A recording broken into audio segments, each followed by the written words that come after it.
Assalamualaikum warahmatullahi wabarakatuh. Perkenalkan, nama saya Suherni dengan NIM 8606822028 dari Prodi PG PAUD Universitas Terbuka.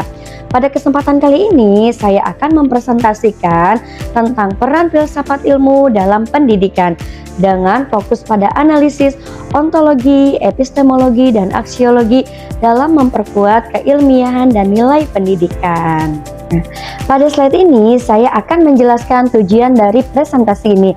Kita akan melihat bagaimana filsafat ilmu berperan dalam menjaga keilmiahan, mulai dari integritas ilmiah, metodologi penelitian, hingga praktik pendidikan yang bermakna. Jadi alurnya nanti dari teori sampai ke penerapannya dalam dunia pendidikan. Di sini kita akan membahas peran satuan ilmu dalam menjaga keilmiahan pendidikan. Satuan ilmu berfungsi sebagai pengawas agar penelitian tetap valid, metodologinya benar, dan sesuai fakta. Selain itu, juga menjaga nilai kejujuran, objektivitas, dan relevansi dalam pendidikan. Jadi, intinya, ilmu tidak boleh sembarangan, harus terkontrol dan bisa dipertanggungjawabkan. Mekanisme penguatan keilmiahan. Penguatan keilmiahan dilakukan melalui beberapa cara. Misalnya dengan penelitian yang berbasis bukti, pengembangan teori, dan proses peer review yang ketat. Selain itu, ada juga forum ilmiah seperti seminar dan konferensi serta publikasi jurnal. Semua ini bertujuan untuk memastikan bahwa ilmu pendidikan benar-benar berkualitas dan dapat dipercaya. Pendidikan bermakna. Pendidikan yang baik itu bukan hanya menyampaikan materi, tapi juga harus bermakna. Artinya, pendidikan mampu menumbuhkan pemikiran kritis dan reflektif pada peserta didik. Di sini, filsafat ilmu membantu memperkuat dasar berpikir sehingga pembelajaran jadi lebih dalam dan tidak sekedar hafalan saja. Filsafat ilmu sebagai pisau analisis. Filsafat ilmu bisa kita gunakan sebagai analisis dalam pendidikan. Ada 3 aspek utama dalam filsafat ilmu, yaitu ontologi, epistemologi, dan aksiologi. Ontologi membahas hakikat pendidikan. Epistemologi membahas bagaimana pengetahuan itu diperoleh. Kemudian aksiologi membahas nilai-nilai dalam pendidikan. Ketiganya membantu kita memahami pendidikan secara lebih menyeluruh. Dimensi ontologi. Ontologi membahas tentang hakikat atau realitas pendidikan.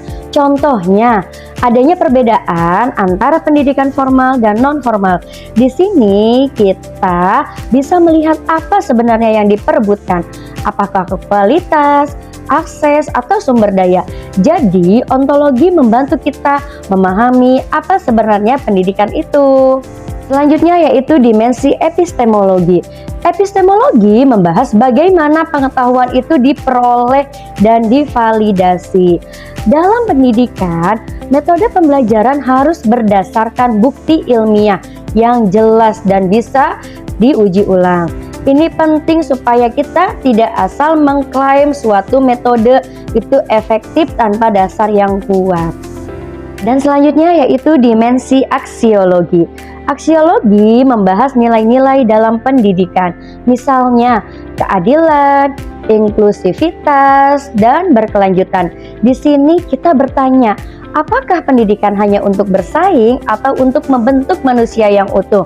Jadi, pendidikan tidak hanya soal pintar, tapi juga soal nilai dan karakter. Dan di sini kita akan membahas tentang contoh penerapan.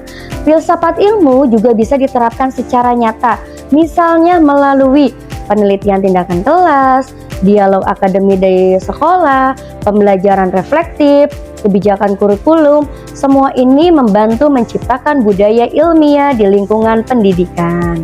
Dan selanjutnya yaitu studi kasus. Sebagai contoh dalam pengembangan kurikulum harus berbasis kompetensi dan nilai keilmiahannya. Selain itu, perlu melibatkan guru dan pihak terkait agar pembelajaran tetap relevan. Proses belajar juga harus mendorong siswa untuk berpikir kritis dan reflektif. Sebagai penutup, dapat disimpulkan bahwa filsafat ilmu memiliki peran penting dalam menjaga keilmiahan dan nilai dalam pendidikan. Pendidikan yang bermakna akan mendorong kita untuk terus berpikir kritis dan reflektif. Mari kita bersama-sama membangun pendidikan yang berintegritas dan berkualitas. Sekian presentasi dari saya. Terima kasih. Wassalamualaikum warahmatullahi wabarakatuh.